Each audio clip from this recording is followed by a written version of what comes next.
అన్నాడీఎంకే కొన్ని చోట్ల స్ట్రాంగ్ ఉంది, ఎస్పెషల్లీ కొంగునాడు ఆ రీజియన్ లో, పళనిస్వామి సొంత రీజియన్ లో స్ట్రాంగ్ ఉంది.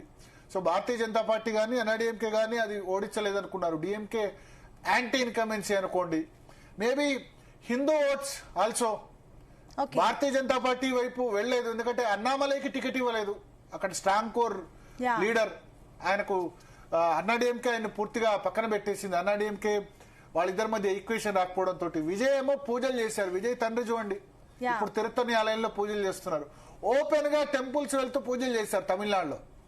So that it self strong reaction. అంటే జనరల్ గా ఎలక్షన్ క్యాంపెయిన్ లో ద్రవిడవాదం కదా, వీళ్ళు కూడా పూజలు చేయరు. ఈవెన్ జయలలిత సరే ఎలక్షన్ టైంలో జోస్యం చూసి ఆమె టికెట్లు కూడా కేటాయించే వ్యక్తి కూడా అంత ఫెమిలియర్ గా లేదు. బట్ ఇప్పుడు చూడండి అక్కడ విజయ్ ప్రియసి త్రిష వచ్చి వెంకటేశ్వర స్వామి తిరుమలకి వెళ్ళింది. విజయ్ తండ్రి జోసెఫ్ చంద్రశేఖర్ తిరుత్తని ఆలయం. వాట్ ఇట్స్ ఈ సిగ్నల్స్ ఏం వెళ్తాయి ఓటర్లకు? అంటే ఓపెన్ గానే వాళ్ళు ఎలక్షన్ క్యాంపెయిన్ జరుగుతున్నప్పుడు సనాతన ధర్మ వైరస్ అంటే భారతీయ జనతా పార్టీ లాగానో వాళ్ళు వేరే వాళ్ళలాగానో కాదు అని తిట్టలేదు. తిట్టకుండా మేము మా దేవుణ్ణి ప్రార్థిస్తున్నామని చెప్పారు. So Hindu voters also tilted towards TVK. ఎందుకంటే అయ్యంగార్స్ వాళ్ళు ఒక 7-8% ఉంటారు. విజయ్కి ఇంకోటి ఏంటంటే తండ్రి దళిత క్రిస్టియన్, తల్లి బ్రాహ్మణ్ అనుకుంటా, I need to correct. So ఆ ఓట్స్ కూడా పడ్డాయి. అయ్యంగార్స్ మన హైదరాబాద్ లోనే 51,000 ఉన్నారు. బట్ తమిళనాడులో పెద్ద సంఖ్యలో ఉంటారు కదా. ఇవి రెండు కూడా కలిసి వచ్చాయి. తల్లి తండ్రి ఇద్దరు different background, Brahmin Dalit combination. Subject to correction నాకు నేను విన్నాను తల్లి సంబంధించి. సో అది కలిసి వచ్చింది. క్రిస్టియన్ ఓట్స్ 14% ఉంటాయి. చర్చిలకు వెళ్లారు బహిరంగంగా. రెండు కలిసి వచ్చాయి. సారీ భరతన్న, నేనేమంటున్నానంటే ఇప్పుడు ఈ ఒక బ్రేకింగ్, టీవీకే సెంచరీ క్రాస్ చేసింది. టీవీకే 101 ఎన్నికల కమిషన్ దాని ప్రకారం 118 కావాలి. 67 Anna DMK, DMK 37, PMK 7. PMK DMK Anna DMK partner. Congress 3, CPI 2, VCK 2. So 37 Congress 3, 40, CPI 2, 42, VCK 2, 44 అవుతే 44 DMK alliance, Anna DMK 67. So third position లో డిఎంకే. ఢిల్లీకి వచ్చి నేను ఈ ఎన్నికల ట్రెండ్ అంతా చూస్తా ఉంటే భారతీయ జనతా పార్టీ ఏదైతే చెప్తుందో, మీరు ఎన్నికల్ని కేవలం ఎన్నికలుగా కాకుండా ఒక సిద్ధాంతాలను కూడా బేస్ చేసుకొని ముందుకు పోవాల్సిన అవసరం ఉన్నది. మీరు ఏ సిద్ధాంతాన్ని ముందుకు తీసుకొని వస్తున్నారు, ఏ సిద్ధాంతాన్ని మీరు అమలు చేయాలనుకుంటున్నారు, ప్రజలకు ఏమి పాలన అందియాలనుకుంటున్నారు. ఇప్పుడు యాంటీ ఇన్కంబెన్సీ గురించి మాట్లాడుతా ఉన్నాం. ప్రో ఇన్కంబెన్సీ కూడా కనపడుతుంది కదా ఇక్కడ 2 రాష్ట్రాల్లో. అస్సాంలో 3వ అధికారంలోకి వస్తుంది భారతీయ జనతా పార్టీ, పుదుచ్చేరిలో 2వ అధికారంలోకి వస్తుంది ఎన్డీఏ పార్టీ. ఎందుకు వస్తుంది? అది ప్రో ఇన్కంబెన్సీ ద్వారా సుపరిపాలన అందిస్తున్నాం కదా. నరేంద్ర మోడీ గారు ఈ దేశంలో మొదటిసారి చెప్పిండు, భారతీయ జనతా పార్టీ ఒక్కసారి అధికారంలోకి వస్తే అధికారం నుంచి పోవడం చాలా కష్టం. కాంగ్రెస్ పార్టీ ఒక్కసారి అధికారం నుంచి పోతే మళ్లీ అధికారంలోకి రావడం చాలా కష్టం. అదే చెప్తాను. ఇవి చాలా చాలా చిన్న ఎగ్జాంపుల్స్. కానీ ఇప్పుడు వాళ్ళు యాంటీ ఇన్కంబెన్సీ ఆధారం చేసుకొని గెలుస్తున్నారు ఎక్కడ, కేరళలో. కానీ మరి అదే డిఎంకే పాలన ఎందుకు, వీరు భాగస్వామ్యంగా ఉన్న డిఎంకే పార్టీ ఎందుకు అధికారంలోకి రాలేకపోతుంది 2వ? అంటే మీ పాలన సరిగా లేదనేది అర్థమవుతుంది కదా. అక్కడ యాంటీ 10 సంవత్సరాలు అధికారంలో ఉన్న Kerala communist party, CPM party చేసిన తప్పిదాలు, లేకుంటే ఇంకొక యాంటీ ఇన్కంబెన్స్, దానివల్ల మీరు అధికారంలోకి వస్తున్నారు. కానీ మీరు అధికారంలో ఉన్న డిఎంకే పార్టీ, మీరు మీ పాలనలో ఉన్న డిఎంకే పార్టీ ఎందుకు అధికారంలోకి 2వ రాలేకపోతుంది? అంటే మీరు సుపరిపాలన అందియలేదనేది స్పష్టమైతుంది. భారతీయ జనతా పార్టీ 3వ అస్సాంలో ఎందుకు అధికారంలోకి వస్తుంది? మేం చేసిన సుపరిపాలన ద్వారా మేము మళ్ళీ అధికారంలోకి వస్తున్నాం. మీకు స్ట్రేట్ ఫైట్ అస్సాంలో ఉంది కదా, కాంగ్రెస్ పార్టీకి బీజేపీ పార్టీకి స్ట్రేట్ ముఖాముఖి పోరు అక్కడనే జరుగుతుంది కదా. కాంగ్రెస్ పార్టీ అక్కడ ఇర్రెలెవెంట్ అయిపోయింది కదా, 100 స్థానాల పైచిలకు గెలుచుకుంటున్నాము. మీరు అక్కడ కూడా ఇప్పటికి కూడా పోలరైజేషన్ చేసి ఆ 20 సీట్లో 25 సీట్లో గెలుచుకోవడం కోసం ప్రయత్నం చేస్తున్నారు. అది కూడా ముస్లిం బాహుల్య ప్రాంతాలనే గెలుపు మీది. మిగతా జర్నలైజ్ స్థానాల్లో మీరు గెలవలేకపోతున్నారు. అరే మీ ముఖ్యమంత్రి అభ్యర్థులు ఈ రోజు మనం చూస్తున్నాం న్యూస్, 28 మంది రాష్ట్ర మంత్రులు ఓడిపోతున్నారండి డిఎంకే పార్టీలో. డిఎంకే ప్రభుత్వంలో ఉన్న 28 మంత్రులు వెనకంజలో ఉన్నారు ఇప్పుడు ప్రస్తుతం వచ్చిన సమాచారం ప్రకారం. అదేవిధంగా 12 మంది మంత్రులు వెస్ట్ బెంగాల్లో దీని ప్రభుత్వంలో ఉన్న 12 మంది మంత్రులు ఓడిపోతున్నారు ఈ రోజు. ఎందుకు అని అనుకుంటే మీరు అధికారాన్ని రాగానే అధికారం అదేదో మాకు పెద్దగా కిరీటం తెచ్చి బ్రేకింగ్ న్యూస్ అందుతుంది. సో 3వ రౌండ్ తర్వాత మమతా బెనర్జీ ముందంజలో ఉన్నారు. శుభేందు అధికారికి సంబంధించి ఫస్ట్ 8,461 ఓట్లు పొందారు. సో ఇప్పుడు మమతా బెనర్జీ ముందంజలో వచ్చారు భరత్. సో ఇప్పటిదాకా మమతా బెనర్జీ వెనకంజలో ఉంది అని అనుకున్నాం, మళ్ళీ 3rd రౌండ్ కి వచ్చేసరికి మళ్ళీ ముందంజలో కనిపిస్తుంది. సో అటు ఇటు దోబుచ్చులాడుతుంది. చూద్దాం అంటే ఎన్నికల కమిషన్ సంబంధించి ఒకసారి రౌండ్ భవానీపూర్ నియోజకవర్గం ఒకసారి నేను ఇప్పుడు చెక్ చేస్తాను. ఇప్పుడు ఏమని చెప్తుందో ఎన్నికల కమిషన్ సంబంధించి అధికారికంగా చెప్పిన దాని ప్రకారం భవానీపూర్ నియోజకవర్గం బాగన్పూర్. సో ఎంత లీడ్ అన్నారు మమతా బెనర్జీ? ఆల్మోస్ట్ 1,000+. సో ఇంతకుముందు దాదాపు 3,000 ఓట్ల లీడింగ్ లో శువేందు అధికారి ఉండే. టచ్ అండ్ గో కాన్స్టిట్యున్సీ ఇది. భవానీపూర్ లో 898 ఓట్ల ఆధిక్యంలో ఇప్పుడు మమతా బెనర్జీ ఉన్నారు. మూడు రౌండ్లు అయింది. 9,359 మమతా బెనర్జీ, శువేందు అధికారికి 8,461. ఒకసారి శువేందు అధికారి మాట్లాడుతున్నారు, ఏమన్నారో చూద్దాం. In favor of Narendra Modi. Modi ji's joy. পশ্চিম বাংলার জনগণের জয়। मेरा एक्सपेक्टेड है मेरा 4,500 लीड हुआ सेकेंड राउंड में। एक्सपेक्टेड है। हिंदू बहुल क्षेत्र था।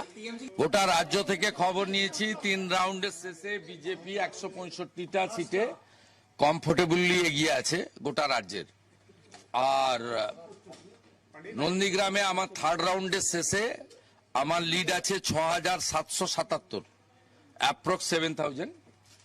আর ভবানীপুরে আমার পোস্টাল ব্যালটে নন অফিসিয়াল লিড হয়েছে, আমি বলছি না, ওটা তো ইলেকশন কমিশন প্রপারলি বলবে। ফার্স্ট রাউন্ড ছিল মুসলিম এলাকা 63 নম্বর ওয়ার্ডে, আমার ডেফিসিট হয়েছিল approx 2,000।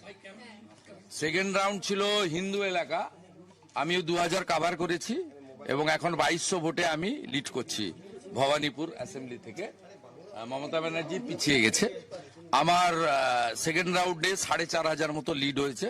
Thanks to every Hindu Sanatani those who are cast in favour of me in ward number 63। Expected result 3, 4, 5, 77 number ward. এখানে মমতা ব্যানার্জি ভালো লিড নেবেন। আমি যা প্রথম থেকে বলেছি 7, 8, 9, 10 আমি ওই বড় লিড কভার করব এবং 10 রাউন্ডের পর থেকে আমি এগোতে থাকবো এবং expected Mamata Banerjee again defeat in Bhabanipur assembly. All Hindus are united in favour of Narendra Modi. মোদীজির জয়, পশ্চিম বাংলার জনগণের জয়। मेरा एक्सपेक्टेड है मेरा 4,500 लीड हुआ सेकेंड राउंड में। एक्सपेक्टेड है। हिंदू बोल। సో శువేందు అధికారి చాలా క్లియర్ గా చెప్తున్నారు, భవానీపూర్ లో ఇప్పుడు మమతా బెనర్జీ లీడ్ ఉంది, ఎందుకంటే ఆ ముస్లిం ప్రాబల్యం కలిగిన ప్రాంతం. 3rd round, 4th round, 5th round లో ఆమెకు లీడ్ వస్తుందని ఆయనే చెప్తున్నారు. 3rd, 4th, 5th లో ఆమెకు లీడ్ వస్తుంది, తర్వాత మాత్రం నేనే గెలుస్తానని చెప్పారు. 2 రౌండ్ల తర్వాత ఆయన లీడింగ్ లో ఉండే. 3వ రౌండ్ లో లీడింగ్ లో శువేందు అధికారి దాటి మమతా బెనర్జీ 898 లీడ్ లో ఉన్నారు. బట్ నందిగ్రామ్ లో ఎలక్షన్ కమిషన్ ట్రెండ్స్ ఏం చెప్పలేదు, బట్ ఆయన చెప్పిన దాని ప్రకారం 3 రౌండ్ల తర్వాత 7,000 ఓట్ల లీడింగ్ లో నేను ఉన్నానని చెప్పారు. ఇది మోడీ విక్టరీ పూర్తిగా అని కూడా చెప్తున్నారు. ఒకసారి కేంద్ర హోంశాఖ సహాయ మంత్రి బండి సంజయ్ మాట్లాడుతున్నారు బెంగాల్ ఫలితాల గురించి, ఏమంటారో చూద్దాం.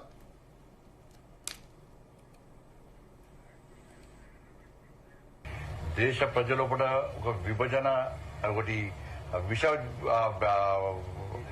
కోణాలు నింపే ప్రయత్నం చేసినటువంటి, దేశ ప్రజల కూడా అయోమయం సృష్టించే ప్రయత్నం చేసినటువంటి రాష్ట్ర ముఖ్యమంత్రి రేవంత్ రెడ్డి గారికి, తమిళనాడు ముఖ్యమంత్రి ఇంకా కొద్దిసేపు ముఖ్యమంత్రి స్టాలిన్ గారికి ఇలా దేశ ప్రజలు గుణపాఠం చెప్పారు.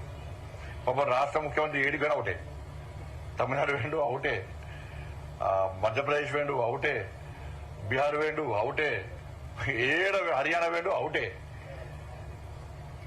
కాబట్టి నేను చెప్తున్నా ముఖ్యమంత్రి తొందర రాహుల్ గాంధీ కూర్చొని కూర్చోవాలి బాగా ఆతుత బాగుంది ఎప్పటికున్నది తొందరగా రాహుల్ గాంధీకి ఏం తెలియదు నాకే అన్ని తెలుసు అని చెప్పుకునే ప్రయత్నం ముఖ్యమంత్రి చేస్తున్నాడు. ఇవాళ ఏమైంది, ఇవాళ ఇప్పుడు వచ్చిన ఫలితాల ప్రకారం బెంగాల్లో మేము గెలిచే అవకాశాలు ఎక్కువన్నాయి, పాండిచేరిలో మేము గెలిచే అవకాశాలు ఎక్కువన్నాయి, అస్సాంలో వారు వంచే లెక్కనే ఫలితాలు వస్తున్నాయి. ఇవాళ కేరళలో ఆ కమ్యూనిస్ట్ ప్రభుత్వం 3 సార్లు 2 సార్లు అయింది కాబట్టి ప్రజా వ్యతిరేకత ఉంది కాబట్టి అది గుడ్డిలో మీరు గెలిచే ప్రయత్నం గెలుస్తున్నారు కావచ్చు అంతే. ఆ 12 సీట్లు దేశంలో కాంగ్రెస్ పార్టీ ఎక్కడ రాసి పెట్టుకోరు. ఇక కాంగ్రెస్ ముక్త్ భారత్ అనే నినాదం ఇవాళ మేము సక్సెస్ కాబోతున్నాం. ఇవాళ అనేక రాష్ట్రాలు ఇవాళ బెంగాల్ మాకు కొత్తగా యాడ్ అవుతుంది. ఇవాళ ఇట్లా ఇంకా రాబోయే ఎన్నికలు కూడా నరేంద్ర మోడీ గారి నేతృత్వంలోని ఎన్డీఏ ప్రభుత్వాలు ఈ దేశంలో డబుల్ ఇంజన్ సర్కార్ ఏర్పడబోతున్నాయి. అంతటా కూడా ఇలా బెంగాల్ ఫలితాల కోసం దేశవ్యాప్తంగా భారతీయ జనతా పార్టీ కార్యకర్తలు ఎదురుస్తున్నారు. ఈ ఫలితాల బట్టిగా దాదాపు అనేక మంది కార్యకర్తలు బలిదానం అయిపోయారు. బంగ్లాదేశ్ గుండాల చేతుల మా కార్యకర్తలు బలిదానం అయిపోయారు, మా కార్యకర్తల కుటుంబాలు బలైపోయినాయి. దాన్ని దృష్టిలో ఉంచుకొని ఇటీవల బెంగాల్ గెలవాలి, పశ్చిమ బెంగాల్ గెలవాలని ఒక ఆతృతతో ఇలా ఫలితాల కోసం ఎదురుస్తున్నారు. పశ్చిమ బెంగాల్ కు సంబంధించి అక్కడ ఏ పార్టీ అధికారంలో ఉంటే అందుకు భిన్నంగా కేంద్రంలో అధికారంలో ఉంటుందని ఒక సెంటిమెంట్ కొనసాగుతుంది. అప్పుడు మళ్ళీ రాబోయే రోజుల్లో బీజేపీకి ఇబ్బంది మీరు వస్తారు. అందుకే అన్ని తారుమారైతున్నాయి, ఇప్పుడు ఫలితాలన్నీ తారుమారైతున్నాయి. మీ సర్వే ఫలితాలు తారుమారైనాయి అన్ని.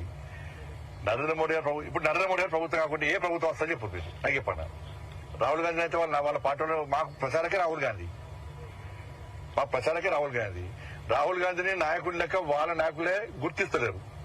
ఇంకెవరు దేశాలు ఏ పార్టీ చెప్పు. ఇలా ఇండియా అలయన్స్ మొత్తం కొట్టుకబిక్తుంది, గాలి మొత్తం కొట్టుకబిక్తున్నది. అది ఎక్కడ కూడా బిక్తున్నది. సర్ కారణం ఓట్లు తొలగించారు, కేంద్ర బలగాలను దించారు, ఎలక్షన్ కమిషన్ ను ప్రయోగించారు, ఇవన్నీ చేసి అనైతికంగా సర్వల్ల నష్టం ఎవరు జరిగింది అంటే బంగ్లాదేశ్ కూడా వచ్చి ఈ దేశంలో వచ్చి ఓటేసిపోతే ఒప్పుకోవాలా చెప్పరాదు. ఈ దేశం కానోడు ఈ దేశంగా వచ్చి ఈ దేశంలో బాంబులు పెట్టి విధ్వంసాలు సృష్టించి ఈ దేశ పౌరులను చంపి ఈ దేశ ఆస్తులను కొల్లగొట్టి అక్రమంగా చొరబడి వాడు వచ్చి ఓటేస్తే ఒప్పుకుంటారా? దేశ ప్రజలు ఆలోచిస్తారా ఇలా? అందుకే సరే వచ్చింది కాబట్టి బంగ్లాదేశ్ ప్రజలు ఇలా బంగ్లాదేశ్ చొరబడిదారులకు దీని ద్వారా చిరవగీతం మారుతున్నది ఎన్డీఏ ప్రభుత్వం, నరేంద్ర ప్రభుత్వం. కాబట్టి ఫలితాలు ఈసారి ఇటీవల బీజేపీ అనుకూలంగా రావాల్సిందే, దీదీ సంగతి చెప్పాల్సిందే అని చెప్తున్నారు. ఇవాళ ఇప్పుడు తమిళనాడులో ఏఐడిఎంకేతో బీజేపీ జట్టు కట్టింది, కానీ అక్కడ టీవీకి అనుగుణంగా పుంజుకున్నది. ఎట్లా కూడా వచ్చి ఫలితానికి వస్తున్నాయి కదా, చూద్దాం. ఇంకా వాళ్ళ ఆ రాష్ట్ర ప్రజల నిర్ణయం, రాష్ట్ర ఏ ప్రజా నిర్ణయం శిరసావహించాల్సిందే. ధన్యవాదాలు. సో బండి సంజయ్ చెప్పిన దానిలో నాకు ఒకటి, ప్రతి భారతీయ జనతా పార్టీ కార్యకర్త ప్రతి జాతీయవాది కోరుకున్నారు. భారతీయ జనతా పార్టీ కార్యకర్తలు కాదు, జాతీయవాదులు అంటే దేశ క్షేమం కోరుకునే వాళ్ళు ప్రతి ఒక్కళ్ళు కూడా బెంగాల్లో మాత్రం బీజేపీ గెలవాలి. ఎందుకంటే వేరే కాంగ్రెస్ సిపిఎం లేదు కాబట్టి అక్కడ ఇన్ఫిల్ట్రేటర్స్ ని ప్రోత్సహిస్తోంది అన్న కారణంతో ప్రతి జాతీయవాది కోరుకున్నాడు. అది ఇవాళ జరుగుతోంది. చూద్దాం మరి, భారతీయ జనతా పార్టీ అధికారంలోకి వచ్చింది కాబట్టి మరి అది నెరవేర్చాలి. బంగ్లాదేశ్ మొత్తం మిగతా చోట కంచె వేయాలి, ఇన్ఫిల్ట్రేటర్స్ ఆపాలి. చొరబాట్లు చేస్తే అందరూ చేయండి, ఓన్లీ ఎందుకు అక్కడ 1.6 కోట్ల మంది హిందువులు ఉన్నారు, వాళ్ళని తీసుకురండి. ఇబ్బందులు పడుతుంది వాళ్ళు కదా, మతం మార్చమని చంపుతోంది వాళ్ళని కదా, తీసుకురండి వాళ్ళని కూడా. 130 కోట్ల మంది ఉన్న దేశానికి 1.6 కోట్ల మంది భారమేం కాదు హిందువులు. వాళ్ళు మైనారిటీస్ మీద అక్కడ అప్రెషన్స్ అవుతున్నాయి. సో బండి సంజయ్ ఇంకో పాయింట్ కరెక్ట్ చెప్పారు. చాలా మంది ఈ ఎస్ఐఆర్ వల్ల ముస్లిం ఓట్స్ పోయినాయి అంటారు. 90 లక్షల ఓట్లు పోయినాయి, హిందూ ఓట్లు 60 లక్షలు, ముస్లిం ఓట్లు 30 లక్షలు. సేమ్ అదే రేషియో, జనాభా ఏ రేషియోలో ఉంది అదే రేషియోలో జరిగింది. మా బీజేపీకి సంబంధించిన ఎగ్జిట్ పోల్స్ కూడా చెప్పే కదా, మాతుంగా కమ్యూనిటీ ఏదైతే ఉందో బీజేపీ ట్రెడిషనల్ సపోర్టర్ ఓట్సే ఎక్కువ పోయినాయి ఎస్ఐఆర్ లో. ఆ విషయం కూడా అబ్జర్వ్ చేయాలి. ఎందుకంటే ఇప్పుడు చాలా విశ్లేషణలు వస్తాయి, ఇక ఓడిపోయిన తర్వాత ఎందుకు ఓడిపోయింది, అందుకు ఓడిపోయింది, ఎస్ఐఆర్ వల్ల ఓడిపోయింది, నచ్చని వాళ్ళు చెప్తారు. బట్ ప్రతి జాతీయవాది పండుగ చేసుకునే రోజు, నేషనలిజం దేశభక్తి ఉన్న ప్రతి ఒక్కరు కూడా పండుగ చేసుకునే రోజు. ఎందుకంటే ఆమె చేసిన ఇన్ఫిల్ట్రేషన్స్ ఎక్కడ దాకా వచ్చాయంటే మన హైదరాబాద్ లో కూడా బంగ్లాదేశీ కాలనీ ఏర్పడ్డది. మన హైదరాబాద్ లో ఏం చేస్తారో తెలీదు, ఎక్కడ బాంబ్ బ్లాస్ట్ అయితే తెలియదు, భయం కదా, ఎవరు ఎక్కడి నుంచి వచ్చారో వాళ్ళు ఏం చేస్తారో తెలియదు కదా. హైదరాబాద్ లో బంగ్లాదేశీ కాలనీ ఏర్పడే పరిస్థితి వచ్చింది. మీకు మహేశ్వరంలో కూడా పోయి వీళ్ళు ఏమంటారు రోహింగ్యాలు ఉన్న పరిస్థితి. సో అందుకని ఇంకా ఎక్కడికి అస్సాంను మొత్తం చుట్టుముట్టారు, ఎక్కడో బెంగాలే కాదు మిగతా దేశంలో మిగతా ప్రాంతాల్లో కూడా వచ్చేస్తున్నారు. సో అది అందు కారణంగా నేను చెప్తున్నాను, ప్రతి జాతీయవాది ఇవాళ దాన్ని కోరుకున్నారు. మాట్లాడదాం. మనతో పాటు కల్లూరు శ్రీనివాసరెడ్డి గారు ఉన్నారు. కల్లూరు శ్రీనివాసరెడ్డి గారు ఏమంటారు బెంగాల్ సంబంధించిన రిజల్ట్? చెప్పండి శ్రీనివాసరెడ్డి గారు. దాదాపుగా కొన్ని రాష్ట్రాల్లో మాత్రం ఒపీనియన్ పోల్స్ ప్రకారమే వస్తుందిగా మనకు. బెంగాల్ గురించి మాట్లాడు, రాష్ట్రం వారికి వెళ్దాం. బెంగాల్ గురించి బెంగాల్లో డెఫినెట్లీ నేషన్ వైడ్ గా ప్రజలు ఎక్స్పెక్ట్ చేసిండ్రు, అది బీజేపీ గెలవాలని, గెలుస్తుందని అనుకున్నారు, గెలవాలని కోరుకున్నారు, రెండు జరిగినాయి. కాబట్టి ఫలితాలు కూడా ఆ రకంగా ఉండడం ఒక మంచి పరిణామం అని చెప్పాలి. అయితే రాబోయే కాలంలో నిజంగానే బీజేపీ గవర్నమెంట్ మీరు అన్నట్టుగా అక్కడ జరిగే ఇన్ఫిల్ట్రేషన్స్ ని ఆపగలిగితే చాలా బూస్టింగ్ గా ప్రభుత్వం వచ్చే అవకాశాలు ఉంటాయి, అందులో లేదు. కాకపోతే ఇప్పుడు ఏంటంటే, ఇప్పుడు మనం గత చరిత్రను చూస్తే ఒక 30 సంవత్సరాలు కాంగ్రెస్, 25-30 సంవత్సరాలు కమ్యూనిస్టు, నెక్స్ట్ 15 సంవత్సరాల నుంచి మమతా బెనర్జీ. ఇది ఒక చేంజ్, జనరేషన్ చేంజ్ తోటి ఒక కొత్త మార్పు మాత్రం కష్టంగా వచ్చింది. ఏ ప్రభుత్వం గతంలో ఉన్నా కానీ ఇంపీచ్మెంట్ చేయడమో లేకపోతే ఇంకోటి చేయడమో అక్కడ ప్రజలకు ఉన్నటువంటి బ్యాడ్ ఎక్స్పీరియన్సెస్ అన్ని రిఫ్లెక్ట్ అయినాయని చెప్పాలి. మన మేజర్ ఇక్కడ ఏంటంటే మన ఏర్పాటు చేయడం వల్ల ఓటర్ భరోసా వచ్చింది, ఒక నమ్మకం వచ్చింది, ఓటు వేయచ్చు అని ఒక ధైర్యంతో ఆ కారణంగానే మేజర్ గా మనకు ఎక్కువ పోలింగ్ జరిగిందని చెప్పాలి మనం. ఎందుకంటే 92% ఎబో జరగడం అనేది బెంగాల్లో చాలా మంది రకరకాలుగా చెప్తున్నారు. ఎస్ఐఆర్ భయంతో జరిగిందని అంటున్నారు, ఉండొచ్చు. మేబీ ఎస్ఐఆర్ భయంతో కూడా ఓటున్న వాళ్ళు ఓటు వేయకపోతే ఓటు పోతుందేమో అన్న భయం కొద్ది కూడా అవుట్ సైడ్ పోయిన వాళ్ళు కూడా వచ్చి ఓటేసిన పరిస్థితి మనకు కనపడ్డది ఏది బెంగాల్. కాబట్టి రిజల్ట్ లో కూడా వాళ్ళు ఒకటి కోరుకున్నది ఏంటంటే లా అండ్ ఆర్డర్ అని మోస్ట్ ఎఫెక్టివ్ గా పనిచేసింది భారత్. ఎందుకంటే అక్కడ జరిగిన చాలా ఇన్సిడెంట్లు, మహిళలకు భద్రత లేకపోవడం కావచ్చు, ఇతరత్ర ఇన్సిడెంట్. నాట్ ఓన్లీ బంగ్లాదేశ్ అనే కాదు, ఆపోజిషన్ కూడా మొత్తం చంపేశారు, ఏ పార్టీ అయినా పర్లేదు. అది కమ్యూనిస్ట్ సమస్య లేదు. మేజర్ గా లాస్ట్ కు వస్తే భద్రలోక్ అనే వాళ్ళు మీకు గుర్తు ఉండే ఉంటది, కలకత్తా టౌన్ లో కావచ్చు, ఇతరత్ర టౌన్లలో ఉండే భద్రలోక్ కూడా బీజేపీని ఇష్టపడని ఓటర్లు కూడా ఈసారి బీజేపీకి ఓటేసినట్టుగా మనకు కనపడ్డది. లేకపోతే కలకత్తాలో ఉన్న 16 సీట్లలో మేజర్ గా బీజేపీ. మీ వాయిస్ కట్ అవుతుంది సార్, మళ్ళీ తీసుకుంది ఒక్క నిమిషం, మీకు క్లారిటీ వచ్చేంత వరకు. మానవతరాయ్ గారు ఉన్నారు కాంగ్రెస్ పార్టీ నుంచి. మానవతరాయ్ గారు, మానవతరాయ్ గారు నమస్తే, చెప్పండి. నమస్తే. సో బెంగాల్ ఫలితాలు, ఓవరాల్ గా ఫలితాలు ఎట్లా ఉన్నాయి మీకు ఏమనిపిస్తుంది? ఇప్పుడు ఎలక్షన్ కమిషన్ ట్రెండ్ ప్రకారం 121 బీజేపీ, 71 తృణమూల్ కాంగ్రెస్, బీజేపీఎం 1, ఏజేయూపీ 1, సిపిఎం 1. కాంగ్రెస్ పార్టీ ఖాతా తెరవలేదు అక్కడ, అఫ్ కోర్స్ ఎక్స్పెక్టెడే. కాంగ్రెస్ కు 3.19% ఓటింగ్ వచ్చింది, సిపిఎం కు 3.85%. బట్ రాహుల్ గాంధీ కూడా ఎక్కువ మమతా బెనర్జీని టార్గెట్ చేశారు ఎలక్షన్ క్యాంపెయిన్ లో. ఇప్పుడు అక్కడ ప్రజలు మమతా బెనర్జీ పాలన నుంచి స్పష్టంగా మార్పు కోరుకున్నారు. 15 ఏళ్ల నుంచి ఆమెను చూస్తున్నారు. ఆ పరిపాలనలో ప్రజలంతా ఆ పరిపాలన పట్ల వ్యతిరేకతతో ఉన్నారు. ఇది ప్రధాన కారణం. అదే విధంగా గతంలో 2021 జరిగిన ఎన్నికల్లో 77 స్థానాలు బీజేపీకి రావడం జరిగింది, 215 మమతా బెనర్జీ రావడం జరిగింది. ఒక్కసారి ఆ రోజు ఆమె కాలుకు దెబ్బ తగిలి వీల్ చైర్ మీద తిరిగి ఒక సానుభూతితో కొంత ఓట్లను ఆ రోజు సంపాదించుకోవడం జరిగింది. కానీ ఈసారి జనాల్లో ఏ రకమైనటువంటి సానుభూతిని వ్యక్తం చేసినా ఓట్లు పడే పరిస్థితి లేదు అక్కడ. కాబట్టి నేను అనుకునేది ఏంటంటే, ఈ దేశంలో ఉన్న రాజకీయ పార్టీల నాయకులంతా జాతీయవాదులే, ఒక బీజేపీ వాళ్ళు మాత్రమే కాదు. అందుకనే జాతీయవాదులు అన్నా. జాతీయవాదులు అంటే మిమ్మల్ని కాదని అన్నావా? అట్లనే కాదు, బీజేపీ జాతీయవాది అన్ని పార్టీలు. మమతా బెనర్జీ కూడా కరుడుగట్టిన జాతీయవాదినే. ఆమె కూడా ఆమె భారతీయురాలే. ఒక బీజేపీ ఆ కోణంలో కాదు అక్కడ ఓట్లు పడింది. మమతా బెనర్జీ అక్కడ ఓట్లు జాతీయవాది, పడింది. ఓకే. ప్రజలు స్పష్టంగా మార్పు కోరుకున్నారు. అంటే మరి మొత్తం కేరళలో రావాలా, తమిళనాడులో బీజేపీ రావాలా? నిజంగానే బీజేపీ ఒక్కళ్ళే జాతీయవాదులు, మిగతా వాళ్ళంతా జాతి వ్యతిరేకులు అయితే అక్కడ రాష్ట్రాల యొక్క మిమ్మల్ని మీరు పరిస్థితులు కాదని ఎందుకు అనుకుంటారు? కాంగ్రెస్ జాతీయవాదులు కాదని మిమ్మల్ని మీరు కాదని మీరు ఎందుకు అనుకుంటారు? ఒక్క బీజేపీ వాళ్ళని మీరు ఎందుకు సంకల్పించుకుంటారు? గుమ్మడికాయలు దొంగలంటే మీరు ఎందుకు సంకల్పించారు? ప్రతి జాతీయవాది కోరుకున్నాడన్న, ఒక్క బీజేపీ వాళ్ళే కాదు ప్రతి జాతీయవాది కోరుకున్నాడన్న. శ్రేణుల రక్తాల్లో నరాల్లో జాతీయ మంచిదే, నేను చెప్తున్నా. రాజీవ్ గాంధీ, వినండి నేను చెప్తున్నా, ఇందిరాగాంధీ, రాజీవ్ గాంధీ దేశం కోసం ప్రాణాలు అర్పించారు. డెఫినెట్ గా వాళ్ళు జాతీయవాదులు. తర్వాత వాళ్ళ సంగతి తెలియదు, కానీ ఇందిరాగాంధీ తర్వాత రాజీవ్ గాంధీ ఇద్దరు కూడా దేశ సమగ్ర కోసం ప్రాణాలు అర్పించారు. వాళ్ళు డెఫినెట్ గా జాతీయవాదులు నేను చెప్తా. మిగతా ఇప్పుడు తర్వాత వచ్చిన వాళ్ళ సంగతి నాకు తెలియదు. ఎస్, మొక్కల మెళ్ళ వేసుకోం, అందరం జాతీయవాదులే. చూద్దాం కదా, ఇప్పుడు బీజేపీ ఆధిక్యంలో ఉన్నది. రేపు మన 148 స్థానాలు వస్తే ప్రభుత్వాన్ని ఏర్పాటు చేయొచ్చు. రేపు ఏమాత్రం ఆ చొరబాటుదారుల్ని ఆపుతారు, సరిహద్దుల నుంచి ఏ విధంగా నదులు ఆ పరివాహక ప్రాంతంలో చొరబాటుదారులను రాకుండా ఏ విధంగా ఆపుతారో మనం చూద్దాం. సంతోషం. ఏది ఏమైనప్పటికీ మార్పు అనేది ప్రజలు ఈ ప్రజాస్వామ్యంలో జరగాల్సిన పరిణామమే.